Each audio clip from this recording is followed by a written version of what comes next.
बाबा जुड़िया राम साहिब की जय। सोरठ मेला पंजवा एक ओंकार सतगुरु प्रसाद। काम क्रोध लोभ झूठ निंदा, काम क्रोध लोभ झूठ निंदा, इन ते आप छडावो, यह भीतर ते इनको डारो, आपन निकट बुलावो, अपनी विद आप जनावो, अपनी विद आप जनावो, हर जन मंगल गावो। एक रहाओ बिसर नाही कबहू ही एते, बिसर नाही कबहू ही एते, यह विद मन में पावो, गुरुपूरा भेटियो वड भागी, जन नानक कतो न धावे, गुरुपूरा भेटियो वड भागी, जन नानक कतो न धावे, जन नानक कतो न धावे। चौ सतनाम श्री हर वाहिगुरु, वरी भी चौ सतनाम श्री हर वाहिगुरु। सोरठ महिला पंजवा एक ओंकार सतगुरु प्रसाद। गुरु साहिब असांजे मन जी व्यथा वचन साहिब में फरमाए रहिया आहिनि त कीअं प्रेमी पंहिंजे सतगुरुनि खे पुकार करे थो।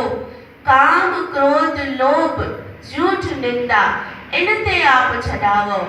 जेको मन सां सतगुरुनि खे अगरि चए त साईं हिन विकारनि खां मूंखे छॾाए त मूं छो न छॾाईंदो। कहिड़ा विकार आहिनि जेके असांखे पकड़े वेठा आहिनि, झगड़े वेठा आहिनि। काम क्रोध लोभ झूठ निंदा।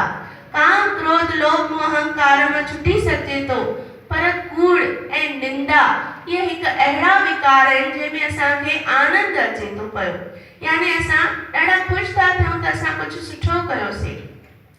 जिते कंहिंजी निंदा हले थी ॿुधी कननि खे आनंद अचे थो जंहिंमहिल, पर इहो नथा सम्झूं त ॿिए जो पाप असां पंहिंजे सिर ते खणी रहिया आहियूं। झूठ ॻाल्हाए करे यानी पाप कमाए रहिया आहियूं। तंहिंमहिल नथी ख़बर पए, जंहिंमहिल भोगणो पए थो पोइ ख़बर पए थी। ॿुधूं था सम्झूं था पर तॾहिं बि कयूं था, ॾींहं राति कयूं था। इन लाइ हे मुंहिंजा सतगुरु तूं मूंखे छॾाए, इह भीतर ते इन को डारो, आपन निकट बुलावो। मूंखे इन्हनि सभिनी शयुनि खां अंदर में भउ ॾियाए, मूंखे ॾकाए, आप निकट बुलावो। जीअं मां इन्हनि सभिनी शयुनि खे भुलिजी ॾकी करे तुंहिंजे पास अचां, तूं मूंखे पंहिंजे पाण वटि सॾु कर। अपनी विद आप जनावो। तुंहिंजी जेका बि सिमरन जी ॾात आहे उहा मूंखे तूं पाण ॿुधाए। यानी मां त बेअकुल आहियां, मूंखे कोई ख़बर न आहे त तुंहिंजी केतिरी वॾियाई आहे, पर तूं मूंखे ॿुधाए। यानी हिकु हीणो थी करे अगरि सतगुरनि खे बेनती कंदासीं त उहो छो न कंदो। हिकु नौकर हूंदो आहे, हुनजो छा कमु हूंदो आहे? कंहिं बि वटि असां नौकरी ते लॻी वञूं, असांजो छा कमु हूंदो आहे? हाणे वॾी दुकान में असां नौकर लॻी वियासीं, उते वञिणो आहे, जेको बि हुकुम मिलंदो असांखे उहो कमु करिणो आहे। ॾे वठि, लेन देन, सामान, पैसो सभु हुन मालिक खे ॾिसणो हूंदो आहे। असांखे कोई टेंशन न हूंदी आहे, जेको ऑर्डर मिले ओतिरो कमु करिणो हूंदो आहे। त अगरि असां इहा ई ॻाल्हि पंहिंजे जीवन में आणियूं त सॼो जीवन असां पंहिंजे पाण मालिक थी वेठा आहियूं घर जा। छो त असां सम्झूं था इहो मुंहिंजो घर आहे, जबकि आहे ई कान, असां मुसाफ़िर आहियूं। पोइ इहे चिंताऊं छो पाले वेठा आहियूं त भाई असांखे इहो सभु कुझु करिणो आहे। कंहिं महिल बि न्यापो अचे तो सेवा जो त पहिरीं सोचूं छा था, टाइम कान्हे, हेतिरे बजे न होतिरे बजे हलंदासीं। अगरि असां चऊं था घर गुरूअ जो दर ऐं हे गुरूअ जो दर साॻिया आहिनि त इहो तफ़ावत केॾां थो अचे। इहा असांजे मन जी सोच आहे। अगरि असां उते बि नौकरी कयूं था, हिते बि असांखे सेवा करणी आहे त ॿई हंध साॻिया आहिनि, पोइ सत्संग महिल असां बहाना छो था कयूं? दुकान ते वञण वक़्तु बहानो छो नथा कयूं? जबकि कमाइणो उते बि आहे, कमाइणो हिते बि आहे। फर्क छा आहे?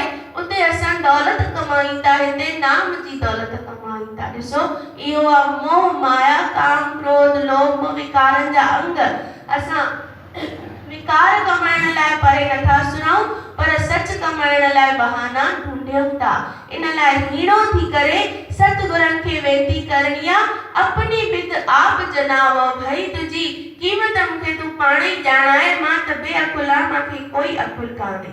हर जन मंगल गावो, हिकु रहाओ, बिसर नाही कबहू हिए ते, इह बिद मन में पावो। तू मूंखे कॾहिं भी न विसर, इहा रीत मुंहिंजे मन में अची वञे अगरि, गुर पूरा भेटियो वॾ भागी। इहा रीत कीअं ईंदी? जॾहिं मां वॾ भागी थींदुमि, मूंखे पूर्ण गुरु मिलंदो। जन नानक कतहु न धावे, नानक साहिब फरमाइनि था इहो ई कमाईंदो रहो, बाक़ी ॿी कोई कमाई कढण वारी कान्हे। इन लाइ हमेशा शेवा में तत्पर रहूं, सिमरन में तत्पर रहूं, सत्संग में तत्पर रहूं, इन में आलस कॾहिं भी न आणियूं। बोल गुरु नानक देव की बाबा जुड़िया राम साहिब की